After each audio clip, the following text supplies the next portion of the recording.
Eles têm estado sob pressão, por mais que o argumento repetido seja: eles começaram uma guerra contra os Estados Unidos há 47 anos. O fato é que a agressão foi de forma esmagadora, iniciada pelos Estados Unidos, pelo Ocidente e por seus parceiros no mundo todo. Então, para o Irã, essa é uma situação em que, depois de décadas de abusos, de estar sujeito a sanções que causaram tantas coisas terríveis a tantos inocentes dentro do Irã, de apoio ao Iraque em sua guerra contra o Irã, com tudo isso acontecendo ao longo de todos esses anos, e agora, finalmente, esse desfecho da guerra que Bibi Netanyahu, você provavelmente o viu exultar depois de 28 de fevereiro, quando a guerra começou, dizendo: eu quis fazer isso por décadas. Sabe, finalmente aconteceu. Irã, veja, pense em onde ele está situado em relação aos seus vizinhos.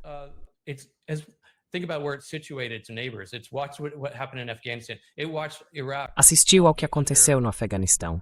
Viu o Iraque sob bombardeio durante décadas. O Irã olha para este momento e diz: este é o ponto em que precisamos estabelecer um paradigma completamente novo, uma dissuasão nova e duradoura, que diga: vejam, suportamos tanto por tanto tempo. E isso, sobretudo, desmente o argumento de que são loucos que governam o Irã. Eles demonstraram uma contenção, uma deliberação e uma calibragem de suas respostas a todas essas provocações que são notáveis. Como o ataque ao consulado iraniano na Síria, essa flagrante violação de soberania e a resposta moderada a isso. Então, ao longo de tudo isso, eles agiram dessa forma.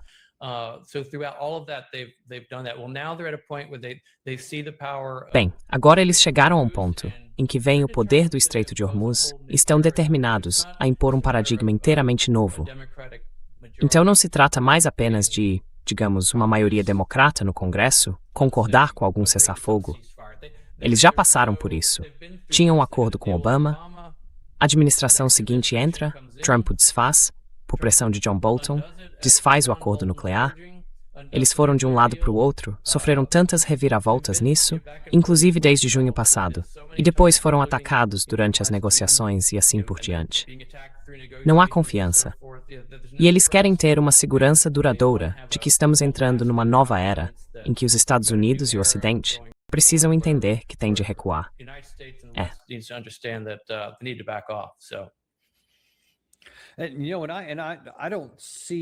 Sabe, eu não vejo isso do lado iraniano.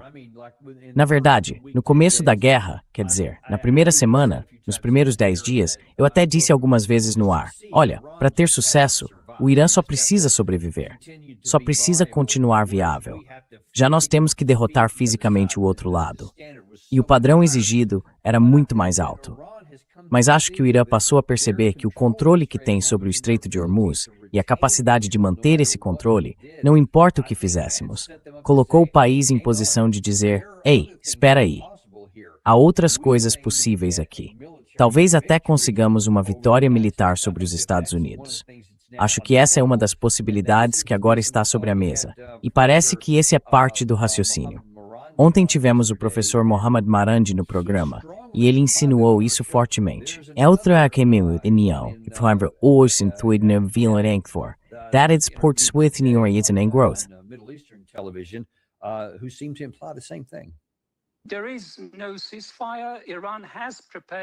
Não há cessar-fogo. O Irã se preparou para um conflito prolongado, prevendo que os Estados Unidos possam planejar um grande ataque militar contra o Irã e ampliar a guerra de forma massiva. E o Irã vem reestruturando suas organizações militares e de segurança em antecipação a isso. O Irã aprendeu lições com a guerra e, por isso, mudou sua estratégia de uma postura defensiva para uma postura ofensiva.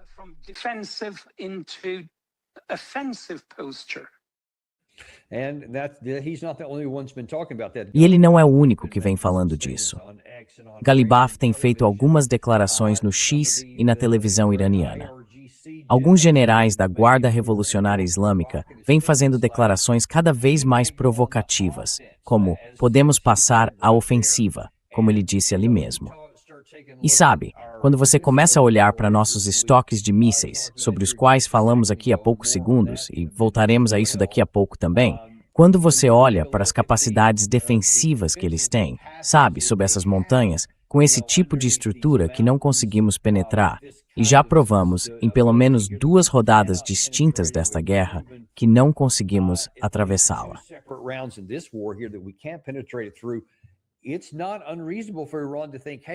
Não é absurdo o Irã pensar: ei, junto com o Estreito de Hormuz, podemos partir para a ofensiva aqui e talvez arrastar os Estados Unidos para uma guerra que possa reduzir ainda mais esses números, fazendo com que esses estoques caiam.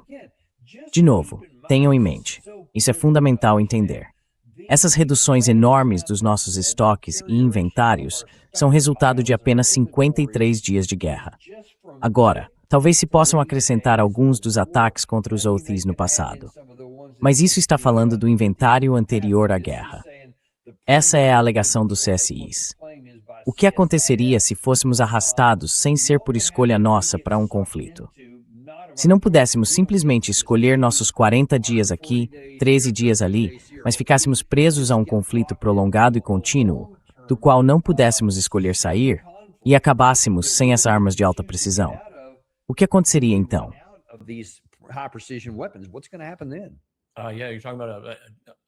Sim, você está falando de uma incapacidade total de defender as próprias forças, sem falar dos países anfitriões, que Kulem, eu acho, estão quebrando a cabeça e revendo toda a sua compreensão dessa relação de segurança com os Estados Unidos. O que talvez antes fosse visto, em grande medida, como uma vantagem, agora está muito claramente sendo visto como uma desvantagem. Ter esse império intervencionista dos Estados Unidos usando seu país como base. Agora você está numa situação, já vimos a incapacidade de defender esses países. Se isso for ainda mais longe, veremos uma corrida ainda maior. Há tanto foco na desnuclearização do suposto programa inexistente de armas nucleares. Mas o que estamos vendo em vez disso é uma desativação de bases, e eu acho que isso vai ser uma parte importante do que o Irã busca realizar aqui.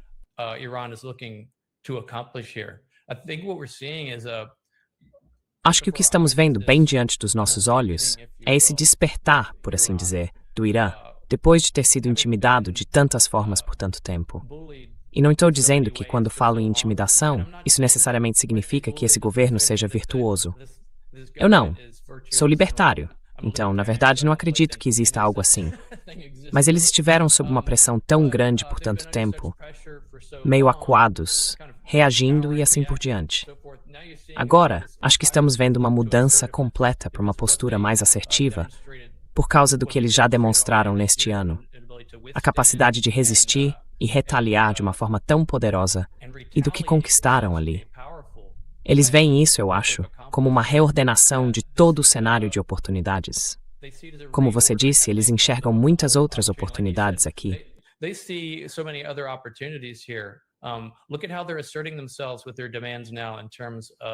Veja como eles estão se afirmando agora, com suas exigências, colocando Gaza e a Cisjordânia plenamente no conjunto dessas exigências. Veja a ameaça deles, acho que ontem ou talvez anteontem, contra a Síria. Disseram que, se a Síria se envolver no Líbano, atacando o Hezbollah, haverá uma retaliação massiva. Acho que eles divulgaram 100 alvos específicos que atingiriam, incluindo o palácio. Não acho que alguns anos atrás, o Irã necessariamente faria uma ameaça desse tipo, mas agora vemos o país se afirmando. Acho que eles estão realmente entendendo que podem ser uma potência regional, e não apenas regional. Dada sua localização, sua população altamente instruída, seus recursos e assim por diante, eles realmente estão em posição de ser uma potência de grande importância global por muito tempo. Acho que isso é um despertar.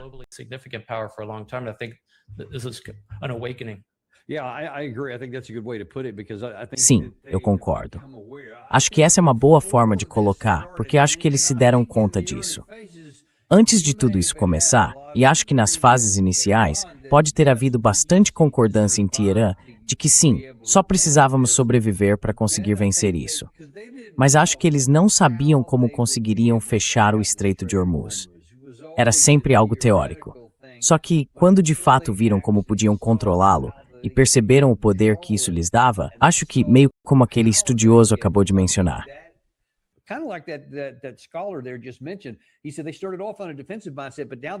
ele disse que eles começaram com uma mentalidade defensiva, mas agora se transformaram. Agora percebem que têm alguns recursos. E uma das grandes questões não é apenas o controle do Estreito de Hormuz, mas também o sistema que escolheram, com as cidades subterrâneas de mísseis e o que fabricam lá embaixo. Porque escolheram um sistema muito menos caro de produzir, algo que conseguem fabricar muito mais rápido do que os Estados Unidos conseguem. Nós escolhemos sistemas de armas com prazos de produção muito longos e muito caros, que não podem ser fabricados fora.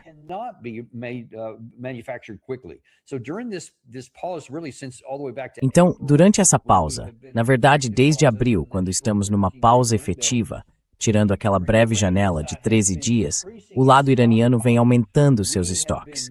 Nós aumentamos os nossos marginalmente, não muito, porque eles chegam muito devagar. Ontem na Fox News, Brett Baier conversava com o subsecretário da Guerra.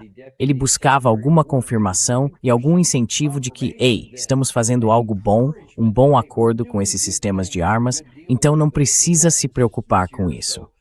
Quando ele fala, não sei se me digam quando virem isso, mas eu não saí dali confiante.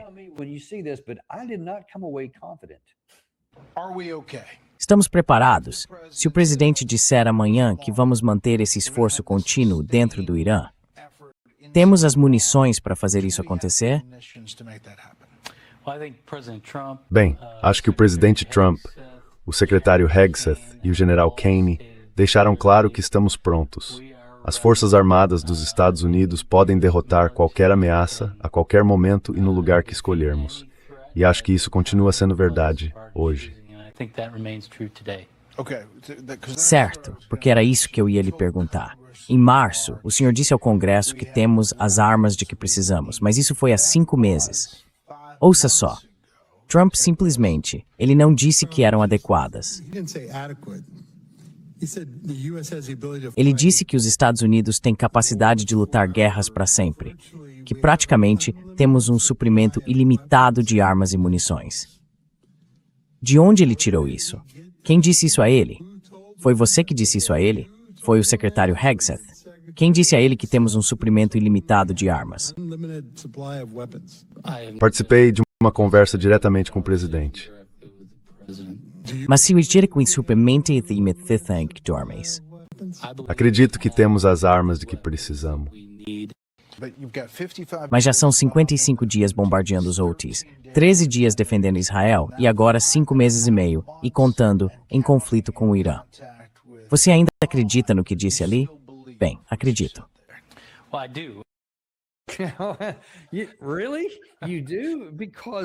Sério? Vocês acham? Porque eu não tenho tanta certeza disso. E toda essa história, olha, ele nem respondeu a pergunta. A pergunta foi, nós temos o suficiente? Conseguimos sustentar isso? E em vez de responder, ele disse, bem, o secretário Hegseth e o presidente Kane disseram que nós podemos. O que foi que ele disse? Podemos derrotar qualquer ameaça, a qualquer momento e no lugar que escolhermos. Isso é um slogan que está na traseira de Humvees e de todo tipo de coisa há décadas, certo? Isso não é realidade. Porque se fosse realidade, nós já teríamos derrotado o Irã no momento e no lugar que escolhêssemos. A menos que, de alguma forma, estejamos escolhendo prolongar isso. Eu não sei. Talvez seja esse o caso. O que você acha?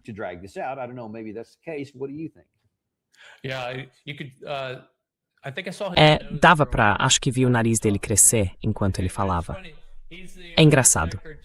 Ele é o subsecretário de aquisições e não teve nenhuma conversa direta com o presidente. Você pensaria, esta é uma questão central.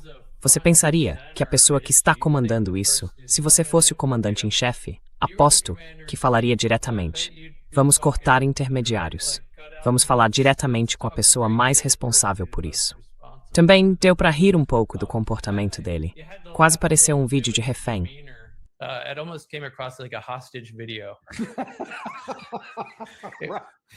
Foi assim que eu também vi. Fico feliz que você tenha mencionado isso. Não. Não houve muita sinceridade ali. E como você disse, diz muita coisa o fato de que, em vez de falar como subsecretário de aquisições, ele esteja apenas citando o grande líder. Exatamente. Então este é um governo que funciona à base de retórica e fanfarronice. E Hegseth, o chefe da fanfarronice, cujas qualificações consistiam em impressionar Trump da sua mesa na Fox News, é tudo fanfarronice, bravata, peito estufado e nada que sustente isso.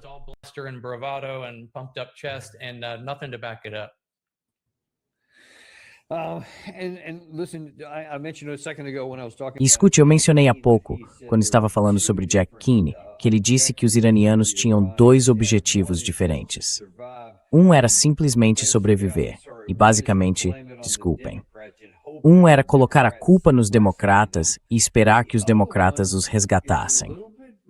O outro é um pouco mais estranho, eu acho. Talvez porque ele esteja apelando para o fundo do poço, já que não encontrou mais nada. E ele não quer dizer o que acabamos de dizer, nem o que os próprios iranianos estão fazendo, que eles estão buscando partir para a ofensiva e, de fato, derrotar os Estados Unidos. Ele diz não, eles estão tentando basicamente ser como... Eu não estou inventando isso, Saddam Hussein.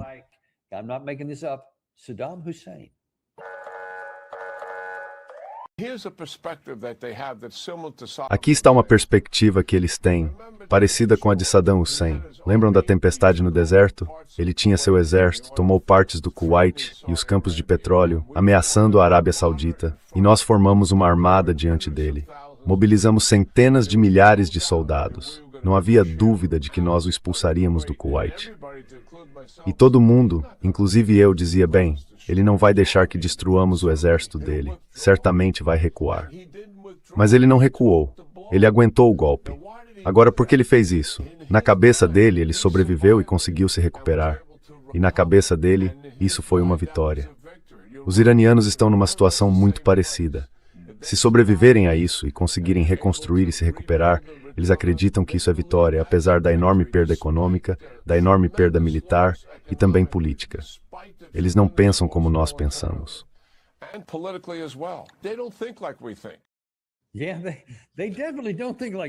Eles definitivamente não pensam como você pensa, acho justo dizer isso. Mas, antes de tudo, eu fazia parte daquela armada em 1991. Então acho que ele precisa voltar e reexaminar a história. Porque Saddam Hussein, em primeiro lugar, achava que conseguiria manter aquilo. Ele não achava que os Estados Unidos invadiriam. Mas quando invadiram, ele recuou sob pressão da 2ª Cavalaria dos Estados Unidos, entre outras forças, saindo do Kuwait e voltando para o Iraque. E sim, ele sobreviveu e viveu mais um dia. Mas em primeiro lugar, nós não temos uma força terrestre agora, Brian. Não temos nada que vá ameaçá-los. E mostramos que todos os nossos mísseis estão prestes a acabar, e nenhum dos que usamos até agora os deixou de joelhos ou atravessou uma montanha de granito. Então o que isso diz a você agora? Saddam Hussein vai ressurgir?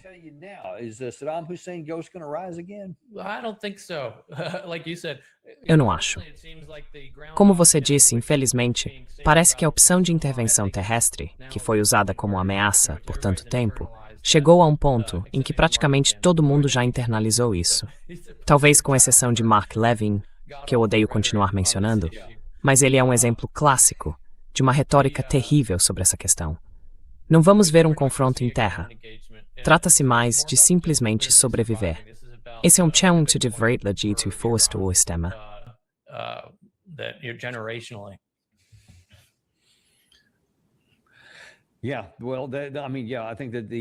Sim, bem, quero dizer, sim, acho que as evidências são bastante claras.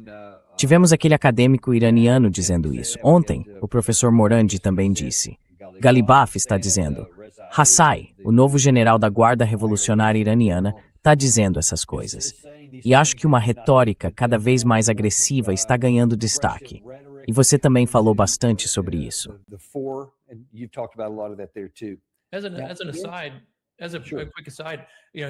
Só uma parte rápido. Ele menciona o Kuwait e a conquista do Kuwait em 2 de agosto de 1990, por mais breve que ela tenha sido, graças a vocês. Mas sabe, o Kuwait é uma incógnita agora.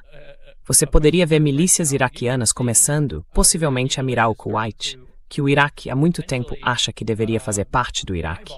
Então, é interessante ouvir o Kuwait ser mencionado nesta conversa. Falamos sobre uma reorganização de toda essa questão. Parte disso poderia envolver, sabe, mudanças nos estados ao redor do Golfo Pérsico. Pode parecer improvável, mas não é.